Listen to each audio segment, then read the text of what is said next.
Hello athletes, आज हम देखेंगे केवीएस 2018 में जो पेपर हुआ था फिजिकल एंड हेल्थ एजुकेशन का पेपर, उसे हम सॉल्व करेंगे और साथ में आंसर वो क्यों सही है और बाकी आंसर क्यों गलत है इसके बारे में भी हम डिस्कशन करेंगे। यानी इस पेपर को हम डिटेल में डिस्कशन करेंगे। तो चलिए पहला क्वेश्चन देख लेते हैं। द पहला question, the carrier who shed the infectious agent for the short period of time और आर कॉल्ड, उसे क्या कहते हैं। इसका एक बार हिंदी मीनिंग समझ लीजिए। इसका मतलब होता है कि जो वाहक हैं, ऐसे वाहक जो कम समय के लिए संक्रामक एजेंट को छोड़ते हैं, वो वाहक क्या कहलाते हैं। टेम्परेरी टाइम पीरियड के लिए अगर कोई जो वाहक है वो इन्फेक्शन को फैला रहे हैं, उसे क्या कहेंगे। तो यानी क्योंकि कम समय के लिए छोड़ रहे हैं टेम्परेरी पीरियड के लिए, तो टेम्परेरी कैरियर उसे बोला जाएगा।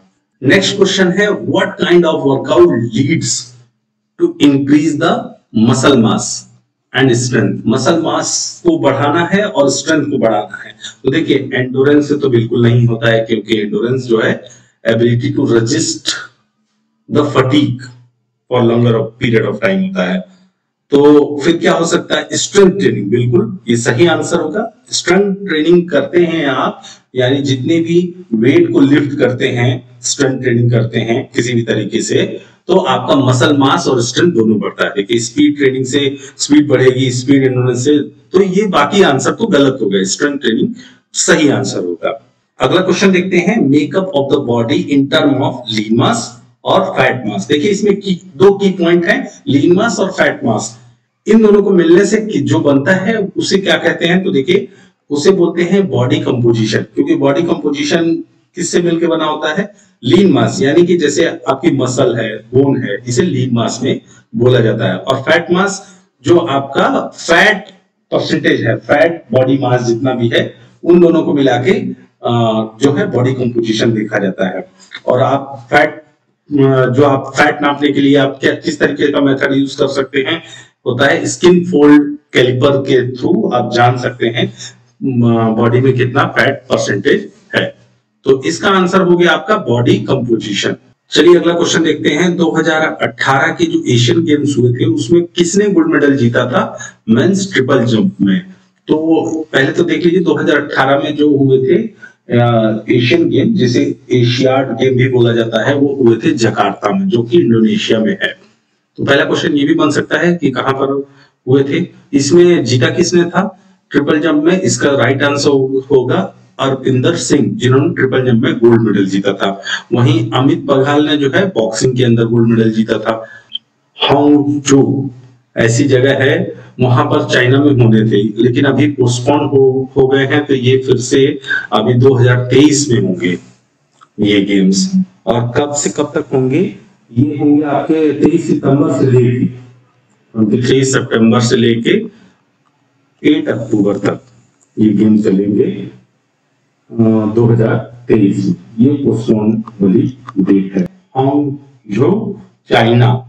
ठीक है, तो ये क्वेश्चन हो सकता है। तो और एक और क्वेश्चन आप देख लीजिए, ये उत्तर प्रदेश में जो पीजीटी एग्जाम हुआ था फिजिकल एजुकेशन का, उसमें एक क्वेश्चन पूछा था कि एम्बलम ऑफ एशियन गेम्स, यानी कि एशियाई खेलों का प्रतीक चिन्ह क्या है।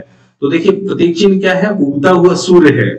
लेकिन ऐसा पूछा गया था, तो उसमें पहला जो एशियन गेम हुआ था 1951 में, तो उस समय उगता हुआ सूर्य तो था ही, साथ में 11 रिंग्स जीती है उसके साथ। तो ये आंसर होगा, अभी मैंने 4 ही बनाया है, लेकिन 11 रिंग्स इस तरीके से उगते हुए सूर्य के साथ उसका सही आंसर था वहां पर, क्योंकि ये यूपीपीजीटी में पूछा गया था। तो ये रिलेवेंट क्वेश्चन है, एक दूसरे से रिलेटेड है, इसलिए मैं इसको बता दिया हूं। इसके साथ और क्या क्वेश्चन पूछा जा सकता है एशियन गेम से रिलेटेड। जो 2018 में एशियन गेम्स हुए जकार्ता में, फिर जो है अभी जो है चाइना में होंगे 2023 में, जो हांगझो जगह है। अब अगर यही पूछ ले कि 2026 में कहां होंगे, तो ये भी एक क्वेश्चन बन सकता है। फिर पूछ सकता है कि 2030 में कहां होंगे, ये सब ऑलरेडी डिसाइडेड है। तो 2026 में जो है आपकी नागोया जापान में एक जगह है ना, तो उस जगह पर होंगे। तो इसको भी याद कर लीजिए, नागोया जापान। इसके बाद 2030 का भी लिख लीजिए, दोहा में होंगे, दोहा जहां जो कि है कतर में, दोहा कतर। चलिए अगला क्वेश्चन देखते हैं। Achievement motivation is defined as a, achievement motivation जो नेक्स्ट थ्योरी जिसे बोलते हैं उसके बारे में बोला गया है। तो पहले उस थ्योरी को थोड़ा सा समझ लेते हैं, फिर उसका आंसर हम करेंगे। देखिए इसे हम नेच थ्योरी या अचीवमेंट नीड थ्योरी या लर्न थ्योरी तीनों तरह के नाम से जानते हैं, जिसे एनी स्टूडेंट डेविड मैकलेलन ने दिया था।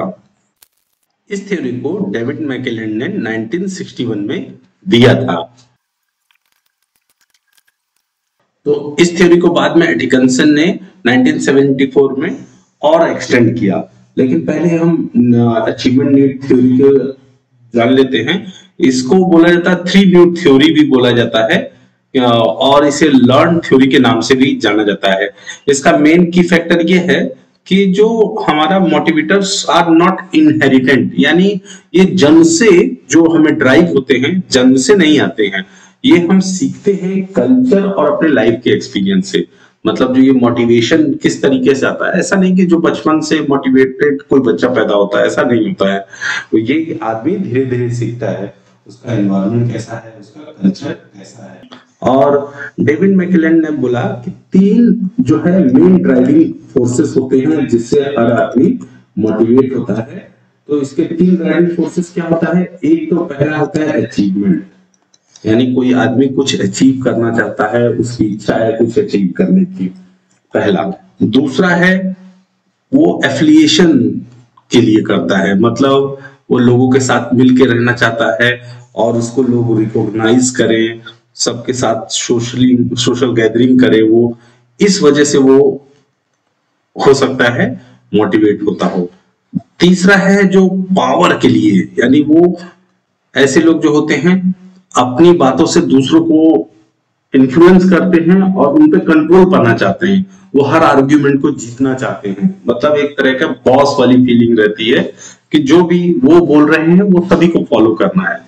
तो पहला वाले में क्या होता है अचीवमेंट में कि आप कोई व्यक्ति है जो इस ड्राइव से प्रेरित होता है अचीवमेंट से, वो क्या करता है कि उसको कुछ नया करने की इच्छा होती है हमेशा, और क्या उसके लिए सही है और क्या गलत है वो पहले से जान लेता है। मान लीजिए इसमें मॉडरेट लेवल का रिस्क आदमी लेना पसंद करता है, मतलब अचीवेबल गोल होना चाहिए, ऐसा नहीं होना चाहिए कि वो अचीव ही ना कर पाए, या एकदम ऐसा गोल रखा है किसी ने कि बिल्कुल आसानी से अचीव हो जाए। तो ये दोनों बातों को नहीं रखता है, मतलब रिस्क जो है मॉडरेट लेवल का होना चाहिए। चलिए इसे एक एग्जांपल से समझ लीजिए। कोई मान लीजिए एडवोकेट है, उसके पास एकदम सिंपल केस आया और एक आया बहुत ही डिफिकल्ट जिसमें हार जो है निश्चित है, डिफीट एकदम निश्चित है। तो ये जो है वो एडवोकेट क्या करेगा, इन दोनों के बीच का यानी मॉडरेट रिस्क लेता है वो, ऐसा बिल्कुल सिंपल, क्योंकि ये अचीवमेंट से है, ये व्यक्ति इस तरह का व्यक्ति अचीव करना चाहता है, कुछ ना कुछ हमेशा नया करने की कोशिश करता है। सिंपल, उसे पैसे का लालच नहीं होता है, उसे मेन होता है कि उसको कुछ अचीव करना है, नई चीजें करनी है, बहुत ज्यादा उससे नहीं, लेकिन सिंपल कामों को छोड़कर वो कुछ डिफिकल्ट टास्क करने की कोशिश करता है। तो उसमें क्या होता है, मॉडरेट लेवल करना चाहता है। ऐसा जैसे मान लीजिए कोई केस आया एकदम ओपन एंड शट केस है, तब तो वो करेगा ही नहीं, और अगर उसमें मालूम है उसे कि बहुत ही डिफीट होने वाला है तो उसको भी वो टच नहीं करेगा। हाँ, लेकिन डिफिकल्ट हो लेकिन अचीवेबल, तो वो उस टास्क को करेगा, चैलेंज करेगा, प्लान करेगा और उसको करेगा। तो इसी को बोलते हैं अचीवमेंट का जो है अचीवमेंट थ्योरी का मॉडरेट वर्जन। तो इस हिसाब से देखिए हमारा क्या है, अगर स्पोर्ट्स पर्सन जो है पहले से ही पूरा अनुमान लगा ले कि इसमें अप्रोच करना है कि अवॉइड करना है कॉम्पिटिटिव सिचुएशन को, तो ये इसका पार्ट हो जाएगा। यानी पहले से अनुमान लगा ले इस काम को करने में क्या होगा, हारेगा या जीतेगा। तो ये हो गया sports person predisposition to approach और अवॉइड द कॉम्पिटिटिव सिचुएशन, उसको करेगा या नहीं करेगा। चलिए इन दोनों के बारे में भी जान ले, क्योंकि आगे इसी तरह का क्वेश्चन आया हुआ है। तो इसी में जो नीट थ्योरी का जो 3 ड्राइव बताया, पहला अचीवमेंट, दूसरा एफिलिएशन। एफिलिएशन में क्या होता है, कोई व्यक्ति है वो इसलिए उसे मोटिवेट करने का तरीका ये होता है, वो चाहता है कि लोगों के साथ बातचीत करे, मिलजुल के ग्रुप में रह के काम करे और उसे लोग रिकॉग्नाइज करें उसके लिए जब वो ग्रुप में रह के काम करता है। तीसरा वाला जो मैंने बताया पावर के लिए, ये एक तरह का हर आर्ग्यूमेंट को जीतने की कोशिश करेगा, उसने जो बोल दिया वही सब लोग करे।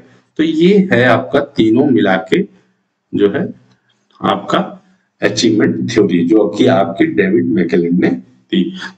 चलिए अगला क्वेश्चन देखते हैं। वेट और डायमीटर पूछा जा रहा है हॉकी बॉल का, तो इसका जो होता है आंसर 156 से 163 ग्राम तक होता है, और जो डायमीटर होता है 71.3 से लेके 74.8 तक होता है। तो ये राइट आंसर हो जाएगा। ये डायरेक्ट क्वेश्चन था। पूछ रहा है कि जो मॉडर्न ओलंपिक हैं, जो समर ओलंपिक है, उसमें ऐसा कौन सा गेम है जो कभी एब्सेंट नहीं रहा। ये कई गेम्स पे कई बार बैन लग जाता है, किसी वजह से वो लोग पार्टिसिपेट नहीं करते हैं, तो उसको हमको एलिमिनेट करना है। तो देखिए रेसलिंग कई बार नहीं रहा है, और बॉक्सिंग भी ऐसा है, कई बार समर में उसे बैन किया गया या फिर वो खुद से पार्टिसिपेट नहीं किया। लेकिन एथलेटिक, स्विमिंग, फेंसिंग और आर्टिस्टिक जिम्नास्टिक ये ऐसे गेम हैं जो हमेशा समर ओलंपिक गेम में खेले गए हैं। तो इस हिसाब से हमारा आंसर हो जाएगा ABDF। ABDF कहां पर है देख लीजिए, ABDF यानी ऑप्शन नंबर 3 हो जाएगा इसका राइट आंसर। अगला क्वेश्चन देख लेते हैं। World cup men's hockey championship कहां पर हुई थी 2018 में। तो 2018 में भुवनेश्वर, जो उड़ीसा की राजधानी है, वहां पर हुआ था। और कहां पर जो है कलिंगा स्टेडियम है, वहां पर ये हुआ था, यानी भुवनेश्वर में हुआ था। और इस बार के हिसाब से देखिए, इस बार 2023 में जो जनवरी में हो रहा है, इस बार भी जो है यहीं पर हो रहा है, यानी उड़ीसा में ही इसे ऑर्गेनाइज किया जा रहा है। भुवनेश्वर के जो कलिंगा स्टेडियम में होगा। और एक और जो नया क्वेश्चन बन सकता है, इस बार जो उड़ीसा में एक और स्टेडियम बनाया गया है राउरकेला में, इसका इनॉग्रेशन भी होना है। और उसे बोला गया है जनवरी में जो वर्ल्ड कप होंगे उस समय इसमें मैच होंगे। तो उस स्टेडियम का नाम है बिरसा मुंडा स्टेडियम। ये काफी बड़ा स्टेडियम है, इसमें लगभग 20,000 लोग जाके बैठ सकते हैं। तो इन दोनों को मिलाकर होगा। तो अगर आपसे फिर से क्वेश्चन आ गया कि कहां पर हुआ 2023 में, तो आप लिखेंगे उड़ीसा में, हो सकता है भुवनेश्वर या फिर राउरकेला, दोनों ऑप्शन में रहे। तो आप दोनों ऑप्शन को देखकर आप समझ के लगाएंगे कि कोई दोनों में से एक ऑप्शन होगा तो उसको लगाएंगे। बिरसा मुंडा स्टेडियम में भी कुछ मैचेस होंगे उड़ीसा के अंदर, जो राउरकेला जगह है वहां पर, और दूसरा है भुवनेश्वर के जो कलिंगा स्टेडियम है, दोनों जगह पे मैचेस होंगे। चलिए इसी से रिलेटेड कुछ और क्वेश्चन देख लेते हैं। जो वर्ल्ड का लार्जेस्ट हॉकी स्टेडियम है, वर्ल्ड लेवल पे अगर बात करें, सबसे लार्जेस्ट हॉकी स्टेडियम है, तो वो पहले नंबर पे आता है नेशनल हॉकी स्टेडियम। ठीक है, नेशनल हॉकी स्टेडियम कहां पर है? ये है पाकिस्तान में। इसकी कैपेसिटी जो है, मान के चलिए कि 45,000 लोगों की सीटिंग कैपेसिटी ये देता है। दूसरे नंबर पे जो वर्ल्ड लार्जेस्ट है वो चंडीगढ़ में है, चंडीगढ़ हॉकी स्टेडियम इंडिया में है ना, चंडीगढ़ हॉकी स्टेडियम। इसकी लगभग कैपेसिटी है इसमें लगभग 30,000 लोगों की। और जो है तीसरे नंबर पर जो लार्जेस्ट स्टेडियम है उसे बोलते हैं विंकर्ड स्टेडियम, जो कि लॉस एंजलिस यूएसए में है। ठीक है, तो ये हो गया। और इसमें लगभग 22,355 लोग बैठ सकते हैं, इसकी कैपेसिटी। अभी जो मैंने लेटेस्ट वाला बताया बिरसा मुंडा स्टेडियम, जो चौथे नंबर का चेस्ट स्टेडियम हो जाएगा, जो कि राउरकेला में बना है, उड़ीसा में। इसमें इसकी कैपेसिटी है लगभग 20,846 लोगों की। तो 20,000 21,000 आप थोड़ा सा आसपास का।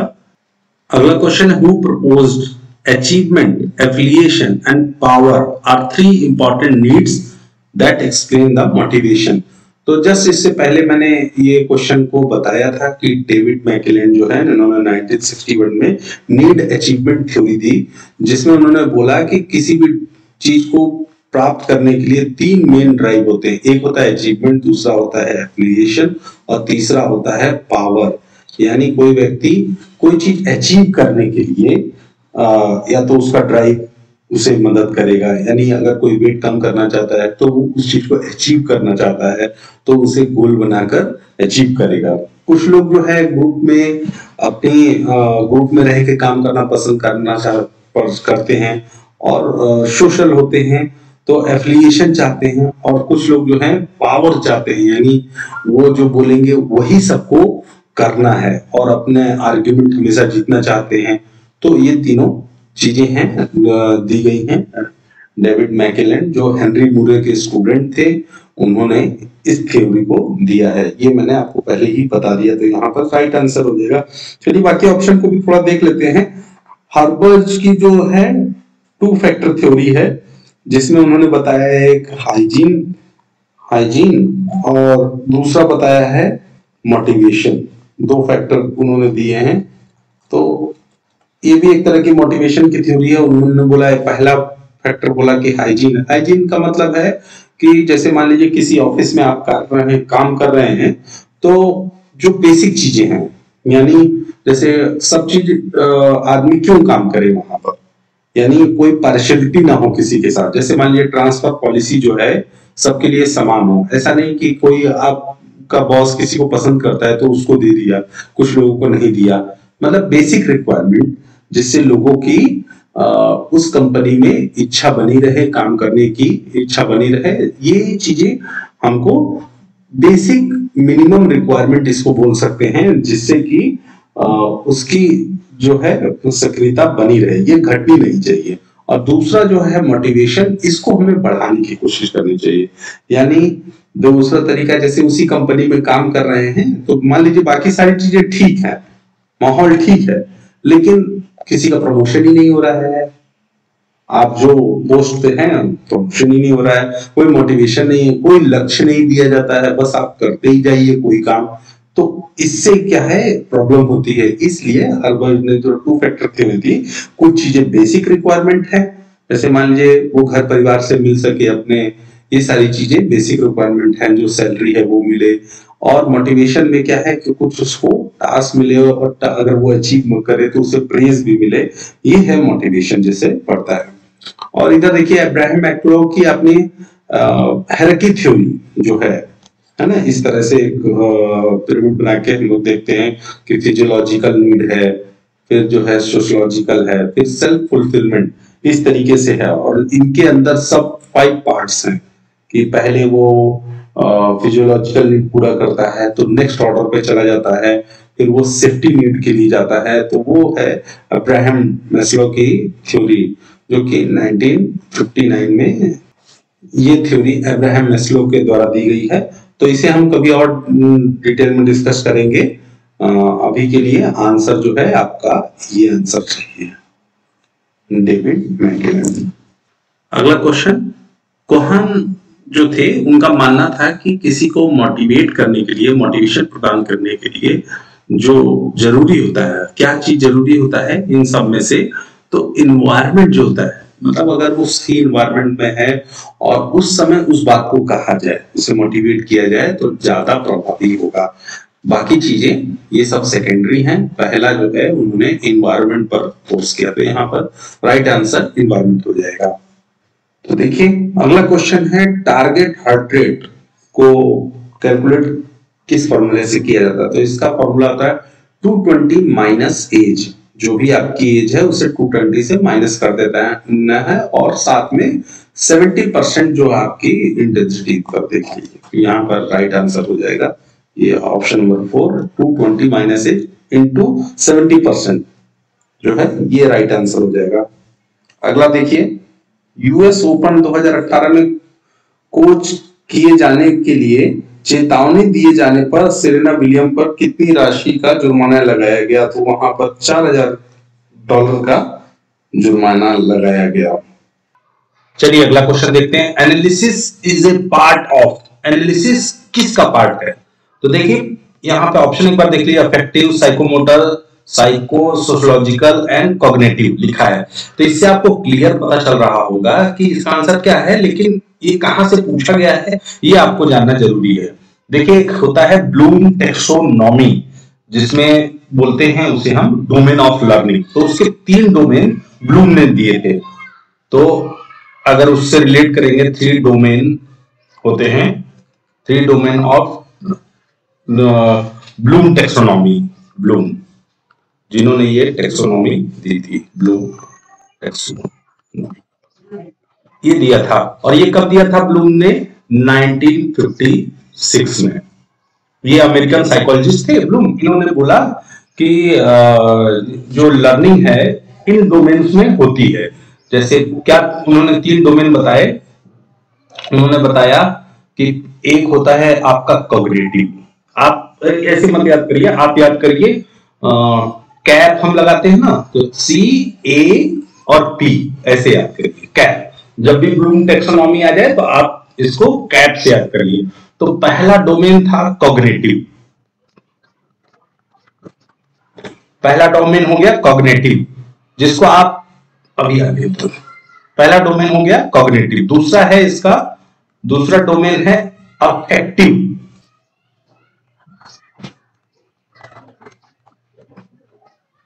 दूसरा डोमेन हो गया अफेक्टिव, और तीसरा डोमेन है साइकोमोटर। देखिए स्कैप से आप समझ लेंगे साइकोमोटर,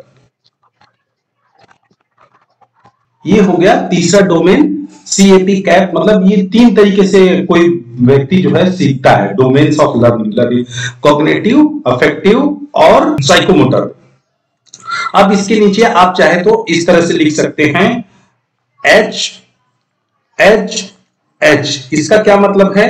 देखिए अब इससे आपको क्लियर हो जाएगा कि मैं क्या कहना चाहता हूं। पहला H जो है साइकोमोटर में, इसमें आप लिखिए हैंड, इधर लिखिए हार्ट, और इधर लिखिए ये कॉग्निटिव वाले में हेड, और आप अगर चाहें तो माइंड भी लिख सकते हैं, लेकिन इससे आपको क्लियर हो जाएगा। देखिए तो इसमें होता क्या है, साइकोमोटर हैंड्स मैंने लिखा है, इसका मतलब है जो भी आप फिजिकल एक्टिविटी करते हैं वो सब साइकोमोटर डोमेन में आता है। यानी कोई काम आप वॉकिंग, रनिंग, कुछ भी कुछ काम कर रहे हैं, डूइंग, परफॉर्मिंग, कोई एक्टिविटी कर रहे हैं, वो सब साइकोमोटर में आ जाएगा।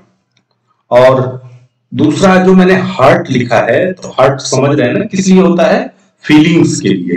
तो यहां पर जो है आपका फीलिंग, इमोशन और एटीट्यूड रिलेटेड जो चीजें जो आदमी सीखता है धीरे धीरे, जैसे सोशल रिलेशनशिप बनाता है ना, फिजिकल एक्टिविटी करने के बाद जो है उससे समझ आता है, अफेक्टिव डोमेन के बारे में सीखता है, किस तरह से सोसाइटी में रहना है, कैसे लोगों से बात करना। तो ये आपका हार्ट रिलेटेड जितने भी इमोशन से रिलेटेड फीलिंग है, ये सारी चीजें आपके अफेक्टिव डोमेन में आती हैं। और लास्ट जो ऊपर है ये कॉग्निटिव का मतलब होता है हेड। हेड का काम क्या है? सोचना, समझना, एनालिसिस करना और नॉलेज को ग्रैस्प करना, और साथ में आपका जो एक्वायरिंग नॉलेज, रिकॉल, रिकॉग्नाइज और एसिमुलेट करना। यानी कॉग्निटिव का रिलेशन जो है ऑलरेडी दिमाग से है, जो भी आप लॉजिकल चीजें सोचते हैं वो है कॉग्निटिव के अंदर आता है। तो ये तो उन्होंने दिया। इसके बाद उन्होंने इसको फर्दर डिवाइड किया। थोड़ा सा मैं समझा देता हूं क्योंकि आगे भी इस तरह के क्वेश्चंस आ सकते हैं। फिर उन्होंने इस टेक्सोनॉमी में इस तरह का एक, आप अगर चेक करेंगे तो आपको मिलेगा इस तरह का एक जो त्रिभुज, ट्राइंगल मिलेगा, उसको उन्होंने 6 पार्ट्स में डिवाइड किया। सिर्फ कॉग्निटिव का बता रहा हूं, ऐसे ही सभी में उन्होंने डिवाइड किया है। 1 2 3 4 5 और 6। तो मैं पूरा डिटेल में नहीं लिख रहा हूं, बस आपको समझा रहा हूं कि सबसे पहले आदमी क्या होता है, कुछ नॉलेज लेता है, रटता है, सीखता है ना। फिर क्या है? कॉम्प्रिहेंशन, उसको समझने की कोशिश करता है। सी यहाँ पे आता है कॉम्प्रिहेंशन। थर्ड नंबर पे आता है एप्लीकेशन, जो सीख लेता है उसको अप्लाई करने की कोशिश करता है। फिर जो है एनालिसिस करता है, उन चीजों को समझता है। अभी देखिए हमारा ये क्या है, कई बार ऐसे भी पूछ, यहाँ पर एनालिसिस है, तो एनालिसिस कॉग्निटिव का ही, ये कॉग्निटिव को फर्दर डिवाइड किया गया था कितने पार्ट में, उसी को हम देख रहे हैं। तो एनालिसिस हमारा फोर्थ पार्ट है। कई बार ऐसा भी पूछा जाता है fourth part of Bloom taxonomy, तो आपका एनालिसिस ऐसे हो गया कौन से पार्ट में, तो एनालिसिस है यहाँ आ गया। तो आपको पता चल गया यहाँ आंसर, तो आपका आंसर नंबर 4 यानी कॉग्निटिव डोमेन, हिंदी में देखेंगे तो संज्ञात्मक क्षेत्र, एनालिसिस हो गया। लेकिन आगे भी देख लीजिए, क्वेश्चन बदला जा सकता है। सिंथेसिस, पूरे चीजों को एक साथ देखना, सिंथेसिस जोड़ तोड़ करके, और इवैल्यूएशन, लास्ट में सब चीजों को इवैल्यूएट करना, इवैल्यूएशन। तो आप ये समझ सकते हैं ई से एंड, यानी ऊपर सबसे एंड है तो इवैल्यूएशन हमेशा ऊपर आएगा। इस तरह से 6 पार्ट में ब्लूम टेक्सोनॉमी जो दी जाती है, 3 डोमेन है, और 3 डोमेन में जो है CAP कैप है, कॉग्निटिव, अफेक्टिव, साइकोमोटर, और उसे फर्दर डिवाइड किया गया है। मैं कॉग्निटिव को दिखा रहा हूं यहाँ पे 6 पार्ट्स में, इस तरह से त्रिभुज बना के दिखाया गया है। क्यों? क्योंकि नॉलेज सबसे पहले गेन करने में ज्यादा टाइम लगता है, और उसके बाद जब आप समझ पाते हैं तो कॉम्प्रिहेंस कर पाते हैं, फिर उसके बाद उसका एप्लीकेशन करते हैं, फिर एनालिसिस, फिर साइकोमोटर, सिंथेसिस, फिर इवैल्यूएट। तो ये आपका यहाँ पर इस तरह से आंसर हो जाएगा। Next, the range of possible movement around the joint. Joint के अराउंड जो भी पॉसिबल मूवमेंट होता है, पहले तो जान लीजिए, जॉइंट के अराउंड जो मूवमेंट होता है उसे फ्लेक्सिबिलिटी कहते हैं। तो देखिए कुछ आंसर है क्या यहाँ पे? हाँ, फ्लेक्सिबिलिटी है, सीधा सा आंसर है। The process of storing energy by forming ATP from other chemical source is known as. इसमें बोला जा रहा है कि जो है एटीपी का जो निर्माण होता है वो किस तरह से हो रहा है और उसको स्टोर किस तरह से किया जाता है। तो ये आपको बताना है, इसका सही आंसर क्या होगा। तो देखिए पहले आपको बता देता हूं मैं कि ग्लाइकोलिसिस मतलब ग्लूकोज का टूटना, ब्रेकडाउन होना। चलिए पहले यहां से बताता हूँ। राइट आंसर इसका है फास्फोरिलेशन। पहले समझ लीजिए फास्फोरिलेशन होता क्या है। फास्फोरिलेशन का मतलब होता है एटीपी को सिंथेसिस करने के लिए, जो एटीपी है एडिनोसिन ट्राइफॉस्फेट, जो एनर्जी का मेन सोर्स जिसे बोला जाता है, तो जो सबसे स्मॉल मॉलिक्यूल भी है एनर्जी का, एटीपी एडिनोसिन ट्राइफॉस्फेट। तो इसे सिंथेसिस करना, सिंथेसिस माने बनाने के लिए जो इलेक्ट्रॉन ट्रांसपोर्ट चेन का जो एंड रिजल्ट होता है उसे हम बोलते हैं फास्फोरिलेशन, यानी फास्फोरिलीकरण। ये उसे ही बोलते हैं जो एंड उस चेन में जो होता है, जिस तरह से एटीपी बनता है उसे ही बोलते हैं। ठीक है, चलिए थोड़ा सा मैं एकदम ब्रीफ में बता देता हूं कैसे होता है। कि मान लीजिए एटीपी को बनाना है तो एक इलेक्ट्रॉन चेन बनती है, तो वो कैसे होता है। पहले जो ग्लूकोज है, ग्लूकोज जो है C6H12O6, C6H12O6 ग्लूकोज है, उसका ग्लाइकोलिसिस होता है, यानी वो ब्रेक डाउन हो जाता है ग्लाइकोलिसिस में। फिर जो है, फिर ये आगे चल के फिर ब्रेक डाउन होता है TCA। TCA मतलब होता है ट्राई कार्बोक्सिलिक एसिड साइकिल में। फिर ठीक है, उसे क्रेब साइकिल भी कई बार बोला जाता है। और उसके बाद जो लास्ट एंड रिजल्ट होता है उसे बोलते हैं ऑक्सीडेटिव फास्फोरिलेशन, जो हमारा यहाँ पे आंसर है फास्फोरिलेशन। ठीक है, तो इस तरह से एनर्जी एटीपी को बनाता है और ये स्टोर होता है एटीपी के रूप में। नेक्स्ट क्वेश्चन, एम्बियोसिस डिजीज जो है किस तरह के इंफेक्शियस एजेंट की वजह से होता है, ये क्वेश्चन पूछा गया है। तो देखिए डिजीज जो है मेनली हम पढ़ते हैं कि 3 तरीके से हो सकता है, या तो वो किसी प्रोटोजोआ की वजह से हो, या बैक्टीरिया की वजह से हो, या फिर वायरस की वजह से भी हो सकता है। तो अभी पहले हम देखते हैं एम्बियोसिस। एम्बियोसिस होता है अमीबा, एक जीव होता है जो कि प्रोटोजोआ संघ का प्राणी होता है, मतलब प्रोटोजोआ संघ का जीव होता है, तो उसी के कारण एम्बियोसिस होता है। थोड़ा सा इसके बारे में जान लीजिए। एम्बियोसिस क्या होता है, जो हमारी गैस्ट्रोइंटेस्टाइनल ट्रैक्ट होता है उसको जाके इफेक्ट करता है। और किन लोगों को इफेक्ट करता है, जो थोड़ा सा सैनिटेशन नहीं रखते हैं, मतलब साफ सफाई नहीं रखते हैं। ये हो सकता है कि आप खराब पानी पी रहे हैं, यानी दूषित पानी हो, या फिर दूषित भोजन हो, इसको खाने की वजह से एम्ब्यूसिस हो सकता है।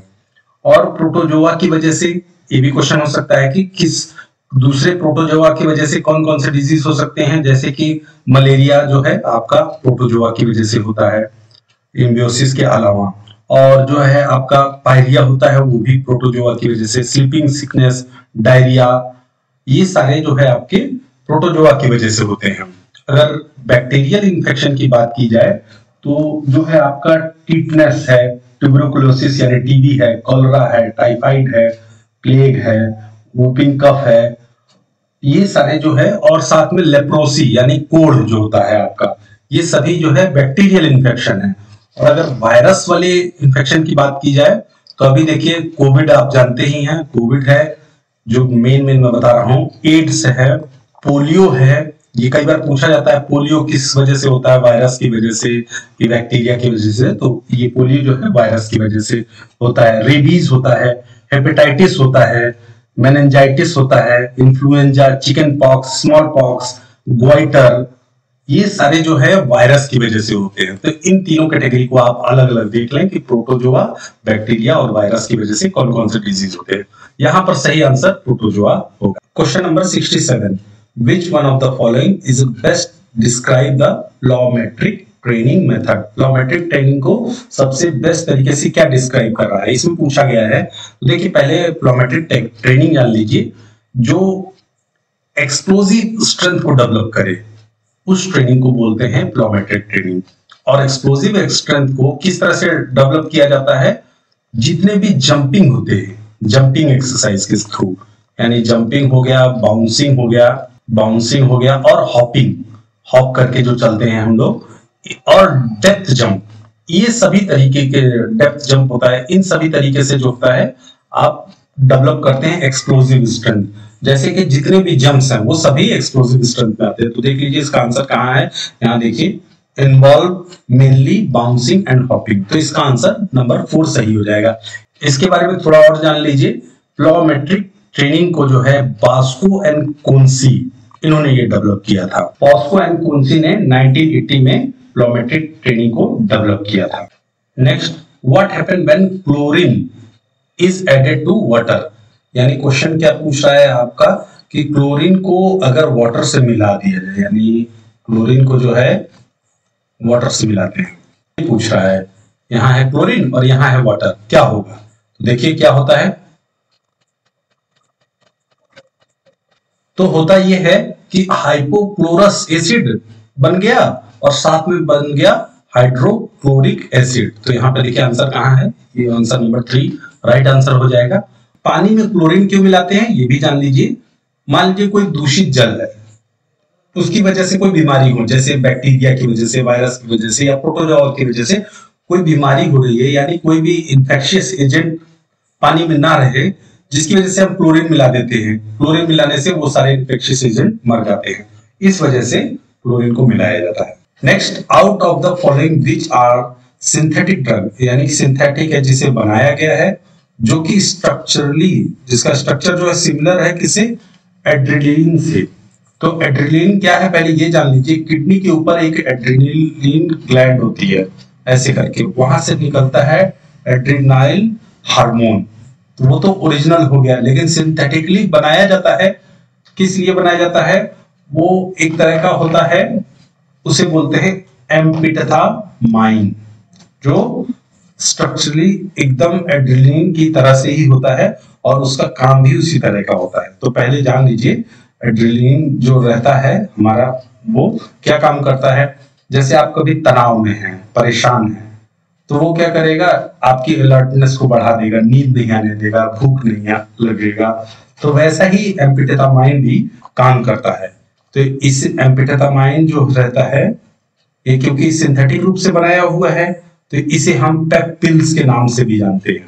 पेप पिल्स का मतलब क्या होता है, नींद विरोधी। मतलब कि अगर आपने एम्फेटामाइन लिया तो आपको नींद नहीं आएगी, जैसा कि मैंने बताया एड्रेनालाइन में जो होता है, जो बनता है, जिससे कि आप तनाव में हैं तो आपको भूख भी नहीं लगेगी, नींद भी नहीं आएगी, आप सोने की कोशिश करेंगे लेकिन नहीं आएगा, आप अलर्ट रहेंगे। तो इसको लेते क्यों हैं डोपिंग के रूप में, कि अपनी अलर्टनेस को बढ़ाने के लिए। हार्ट रेट को बढ़ाने के लिए, ब्रीदिंग रेट को बढ़ाने के लिए, और ब्रेन की फंक्शनिंग को बढ़ाने के लिए, रिएक्शन टाइम को बढ़ाने के लिए, और जो फटीग की जो होता है मतलब थकावट को रिड्यूस करने के लिए इस एम्फेटामाइन को ज्यादा मात्रा में लिया जाए तो एडीएचडी जो बीमारी होती है वो हो सकता है ना। ADHD attention deficient hyper activity disorder, ये जो होता है स्लीपिंग डिसऑर्डर होता है, ये हो सकता है। लेकिन यहाँ पे करेक्ट आंसर यही होगा।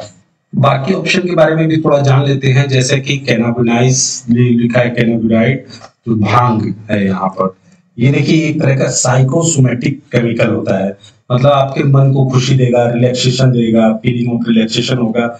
इसमें मार्जुना है, हेसिस है, ये सभी ड्रग आते हैं।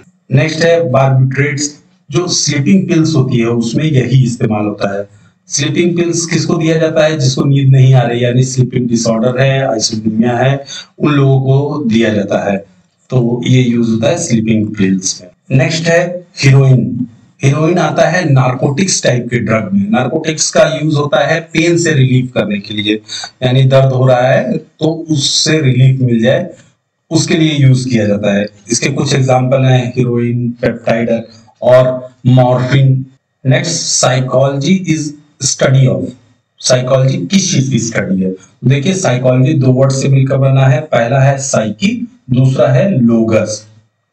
ये साइकी और लोगस से मिलकर बना है। साइकी का मतलब होता है सोल और माइंड, और लोगस का मतलब होता है स्टडी। तो इन दोनों वर्ड से मिलकर बना है। तो सबसे पहले बोला गया कि जो साइकोलॉजी है ये सोल की स्टडी है, पहली बार, फर्स्ट टाइम। फिर और स्टडी हुई तो लोगों ने बोला सेकेंड टाइम ये माइंड की स्टडी है, सेकेंड टाइम है ना, सेकेंड टाइम। और जब थोड़ी और स्टडी हुई तब ये पता चला कि ये तो कॉन्शियसनेस की स्टडी है, यानी चेतना की स्टडी है, थर्ड टाइम में।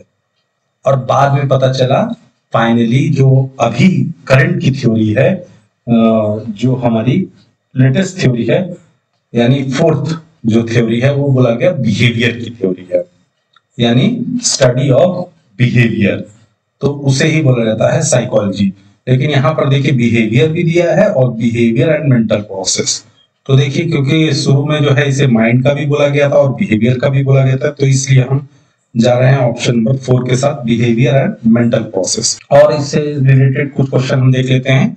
देखिए इस बात को वुड्सवर्थ ने सबसे पहले कहा कि साइकोलॉजी ने पहले अपना सोल खोया, मतलब फर्स्ट टाइम जो भी स्टडी हुई थी तो सोल का बोला, फिर उसने अपना माइंड खोया, फिर कॉन्शियसनेस, और अभी वो बिहेवियर के साथ है, ये वुड्सवर्थ ने बोला। कई बार ऐसा भी क्वेश्चन पूछा जाता है। अगर बोला जाए स्पोर्ट्स साइकोलॉजी के फादर कौन है, तो वो है कोलोमन ग्रिफिथ। देखिए यहाँ स्पोर्ट्स साइकोलॉजी की बात हो रही है, साइकोलॉजी की नहीं, स्पोर्ट्स साइकोलॉजी के फादर हैं कोलोमन ग्रिफिथ। नेक्स्ट क्वेश्चन है, लोग अपनी समस्या को सुलझाने के लिए मिलकर कम्युनिटी के लोग काम कर रहे हैं, तो ऐसे प्रोजेक्ट को क्या कहा? देखिए उनकी खुद की समस्या है, सब लोगों ने समस्या को समझा और मिलकर काम किया, तो उसे बोला जाएगा सारे कम्युनिटी के लोग पार्टिसिपेट कर रहे हैं, तो इसलिए कम्युनिटी पार्टिसिपेशन यहाँ पर राइट आंसर होगा। नेक्स्ट क्वेश्चन है, बोरान पीरे डी कुबर्टीन ने आईओसी यानी इंटरनेशनल ओलंपिक कमेटी को कब खोजा? तो इन्होंने इसे 1894 में खोजा। आईओसी जो है पहली बार 1894 में फाउंड किया गया, और उस समय 1894 से लेकर 1896 तक यानी 2 साल के लिए प्रेसिडेंट जो है बने थे, ग्रीस के थे डिमेट्रियस विकेलास। ये क्वेश्चन कई बार पूछता है कि पहले प्रेसिडेंट कौन है आईओसी के, तो पहले प्रेसिडेंट हैं, फर्स्ट प्रेसिडेंट हैं डिमेट्रियस विकेलास, जो कि ग्रीस के थे, केवल 2 साल के लिए ये रहे।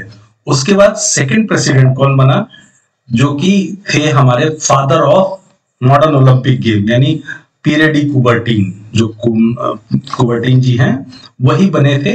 1896 से 1925 तक ये आईओसी की प्रेसिडेंट रहे। कई बार क्वेश्चन पूछता है सबसे लंबे समय तक के लिए कौन प्रेसिडेंट रहा, तो बोरान पीरे डी कुबर्टीन यानी फादर ऑफ मॉडर्न ओलंपिक सबसे लंबे समय तक के लिए जो है आईओसी के प्रेसिडेंट रहे। और आईओसी का हेडक्वार्टर है स्विट्जरलैंड यानी लुसाने, स्विट्जरलैंड में।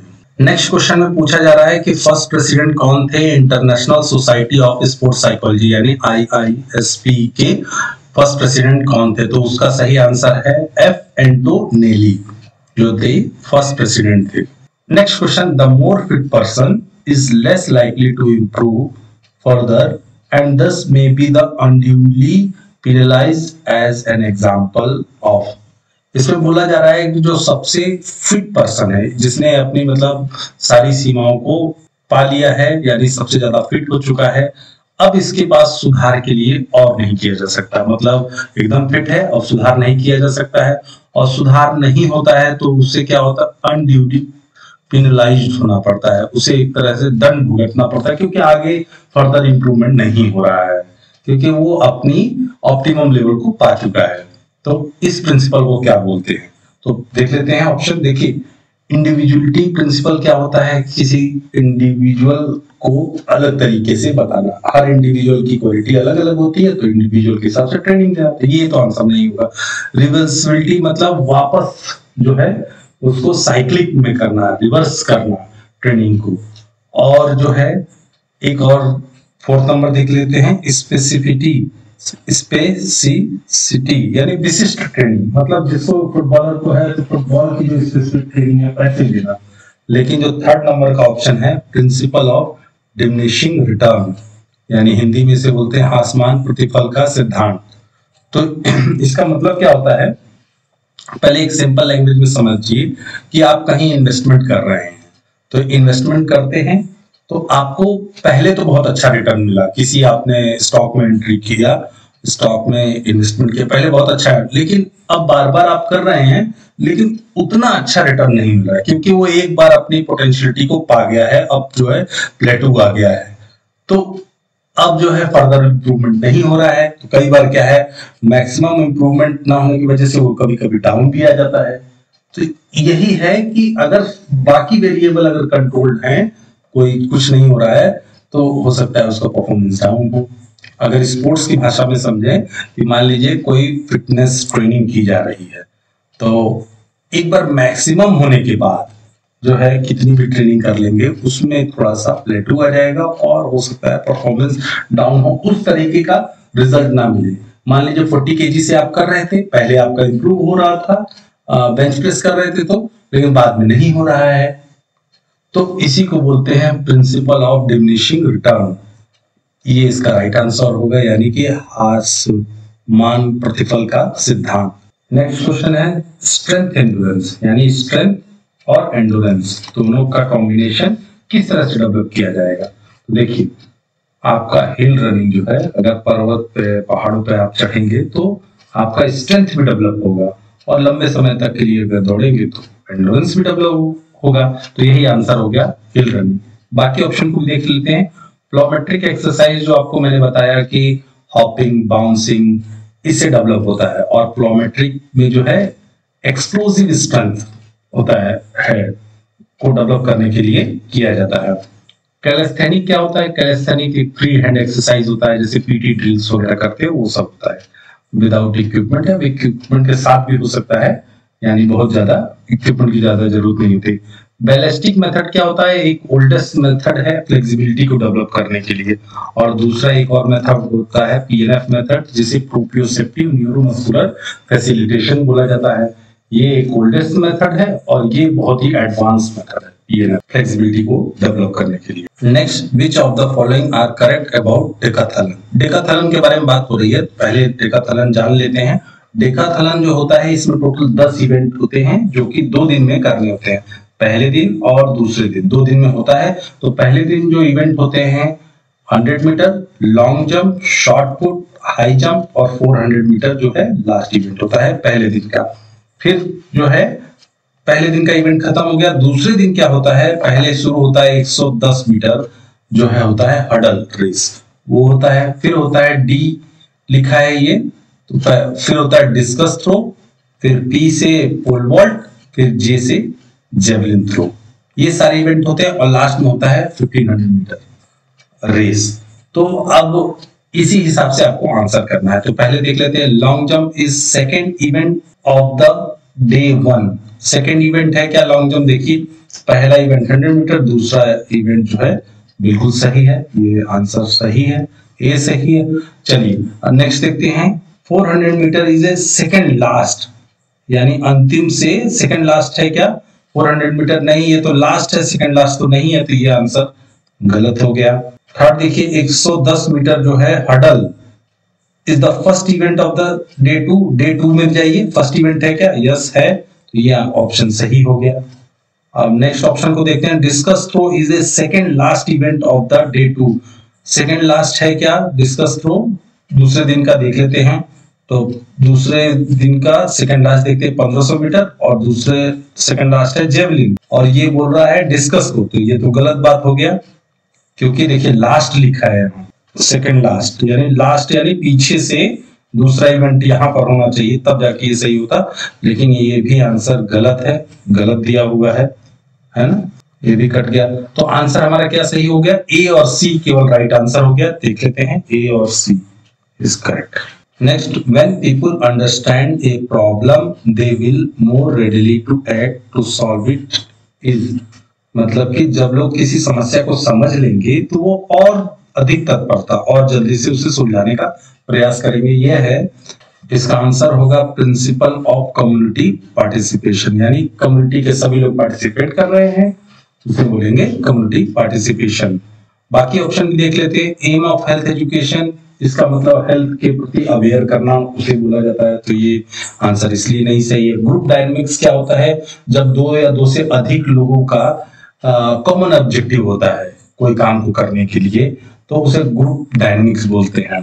एक और इम्पोर्टेंट पॉइंट है, कई बार पूछा जाता है, जो ब्रूस टकमैन ने दिया था ग्रुप डायनेमिक्स के जो वैल्यू पॉइंट है, यानी उन्होंने बोला था फॉर्मिंग, यानी इस्टेब्लिशिंग है ग्राउंड रूल, तो उन्होंने बोला था फॉर्मिंग, उसके बाद बोला था स्टॉर्मिंग, उसके बाद उन्होंने बोला था नॉर्मिंग, उसके बाद बोला था उन्होंने परफॉर्मिंग, और लास्ट में बोला था एडजॉइनिंग। ये ब्रूस टकमैन की दी हुई थ्योरी है, इसे डिटेल में आप लोग देख सकते हैं ग्रुप डायनेमिक्स को समझने के लिए। और ग्रुप कोहेजन को समझ लेते हैं, इसका मतलब होता है लैटिन वर्ड से, ये कोहेस से वर्ड से आया है, इसका मतलब होता है क्लीप और स्टिक टुगेदर, यानी एक साथ जुड़ के रहना, यानी आप कह सकते हैं the feeling of being together. इसके अंदर जो उसको दूसरे शब्दों में बोला जाता है स्विम एंड सिंक टुगेदर, या तो साथ में सब लोग मिलके तैरेंगे या फिर डूब जाएंगे, मतलब ज्यादा एफिलिएशन होता है, आपस में बॉन्डिंग कैसी है ये डिसाइड करता है कोहेसिवनेस से।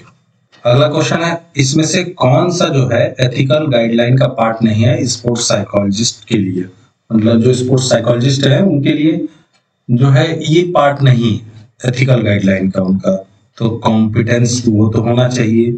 Post graduation in sports psychology, ये जो है एथिकल गाइडलाइन का स्पोर्ट्स साइकोलॉजिस्ट के लिए पार्ट नहीं है, तो राइट आंसर ये हो जाएगा। इंटीग्रिटी होता है, प्रोफेशनल एंड साइंटिफिक रिस्पांसिबिलिटी, ये दोनों ही होता है।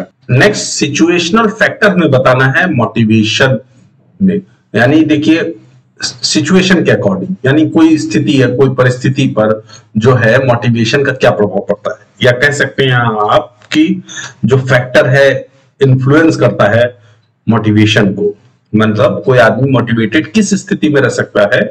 अलग अलग सिचुएशन की अगर बात की जाए, तो अगर किसी ऑर्गेनाइजेशन में काम कर रहा है तो उस पे मेनली मैं 4 बता रहा हूं आपको। अगर लीडरशिप स्टाइल है ना, यानी जो मैनेजमेंट का स्टाइल है डीपली इफेक्ट करता है एम्प्लॉय को। अगर मैनेजमेंट सही है, सारे रूल्स रेगुलेशन सभी के लिए समान है, तो ये इफेक्ट करता है। ये एक सिचुएशन पर बात आता है मोटिवेशन का। दूसरा, जो रिवॉर्ड सिस्टम होता है, अगर आप कुछ अच्छा करते हैं तो आपको रिवॉर्ड मिलता है, प्रेज मिलता है, ये भी इफेक्ट करता है। उसके बाद है ऑर्गेनाइजेशनल क्लाइमेट, किस तरह का क्लाइमेट है, जो स्ट्रक्चर बना हुआ है ऑर्गेनाइजेशन का वो कितना स्ट्रांग है। और नेक्स्ट है, फोर्थ जो है स्ट्रक्चर वर्क, अगर जो है किस तरह से स्ट्रक्चर है वर्क का, स्ट्रक्चर मतलब आपको कितना, आप अगर उसमें इंपैक्ट डालते हैं, कितना स्ट्रांगली काम कर रहा है, यानी स्ट्रक्चर किस तरह से है। तो ये 4 चीजें मेनली जो है मोटिवेशन को इंपैक्ट करती है। तो यहां पर हमारे चारों में से पहला ऑप्शन लीडरशिप स्टाइल जो मैंने बताया यहाँ पर दिया हुआ है, तो राइट आंसर ये हो जाएगा। नेक्स्ट क्वेश्चन देखते हैं, इसमें से बताना है हमें क्या करेक्ट है। तो देखिए पहला स्टेटमेंट है sector angle of discus throw, तो 34.92 दिया हुआ है, तो ये बात सही है।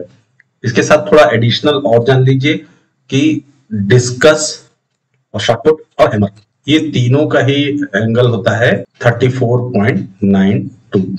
लेकिन एक बार क्वेश्चन पूछा गया था यूपी पीजीटी में जेवलिन का सेक्टर एंगल, तो जेवलिन का बस अलग होता है, तो जेवलिन का कितना होता है 28.96।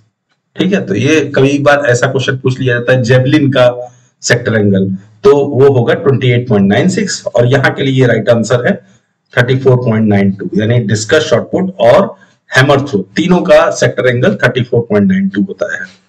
अगला देखते हैं क्या है ऑप्शन में, sector angle of shot put 45 degree, बिल्कुल नहीं, ऊपर ही हमने ये डिस्कस कर लिया, तो इसलिए ये गलत हो गया। और 45 डिग्री एंगल का मतलब क्या होता है, ऑप्टिमल फ्लाइट एंगल बोला जाता है इसे। प्रोजेक्टाइल में हम लोग पढ़ते हैं कि ऑप्टिमल एंगल किसी चीज को थ्रो करे तो 45 डिग्री के क्लोज अगर थ्रो करेंगे तो मैक्सिमम डिस्टेंस कवर करेगा। लेकिन उसके बाद भी हम स्पेसिफिक जाते हैं, तब हमें अलग अलग एंगल, अलग अलग थ्रो इवेंट जैसे डिस्कस के लिए अलग, जेवलिन के लिए अलग मिला है। नेक्स्ट देखते हैं डायमीटर ऑफ मेन डिस्कस, जो डिस्कस थ्रो होता है उसमें मेंस का जो डिस्कस फेंका जाता है उसका क्या डायमीटर होता है, तो उसका डायमीटर होता है आपका 22 सेंटीमीटर। ये बात सही है, बिल्कुल सही बात है। अगर वुमेन्स की बात की जाए, वुमेन्स का अगर जो डिस्कस होता है उसका होता है 18 सेंटीमीटर। ठीक है, तो अभी मेंस का तो ठीक दिया हुआ है, वुमेन्स का मैंने बता दिया। तो यहाँ देखिए डायमीटर ऑफ मेंस डिस्कस, ऊपर जब हम सही कर चुके हैं तो 20 तो ऐसे ही गलत हो गया। अब नेक्स्ट लिखा है length of the women javelin 2.2 से लेके 2.3 तक, तो ये बात तो सही है। वुमेन का बोला है, वुमेन का बिल्कुल सही है, यही होता है। और अगर वेट की बात की जाए तो 600 ग्राम का होता है वुमेन का जेवलिन। ये वुमेन के बारे में बात हो रही है ना, ग्राम। और ये जो है उसका लेंथ होती है 2.2 से लेके 2.3 तक। नेक्स्ट ऑप्शन देखिए, length of the women javelin 2.6 से 2.7 तक दिया हुआ है, तो यहाँ वुमेन लगा है लेकिन ये वुमेन का नहीं होता है, ये इसलिए गलत हो गया।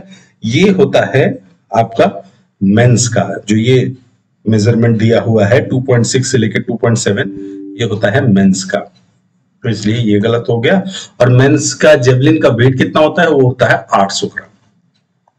तो हमें क्या क्या सही मिल गया देखिए, एक मिल गया ए, दूसरा मिला आपको सी और ई, ए सी ई सही है। इसमें देख लीजिए कहां पर है, ये दूसरा ऑप्शन में ए सी ई, ये राइट ऑप्शन होगा। तो इस तरह से हमने टोटल अभी इतने क्वेश्चन कर लिए हैं। इस वीडियो में हम इतना ही रखते हैं और आगे के क्वेश्चन को हम पार्ट 2 वीडियो में सॉल्व करेंगे। तो इस वीडियो को देखने के बाद आप पार्ट 2 वीडियो को भी जरूर देख लें। फिजिकल एजुकेशन से रिलेटेड स्टडी मटेरियल और वीडियो लेक्चर के लिए आप हमारे यूट्यूब, इंस्टाग्राम, टेलीग्राम और फेसबुक पेज से भी आप जुड़ सकते हैं। जय हिंद, जय भारत, धन्यवाद। मिलते हैं पार्ट 2 वीडियो में।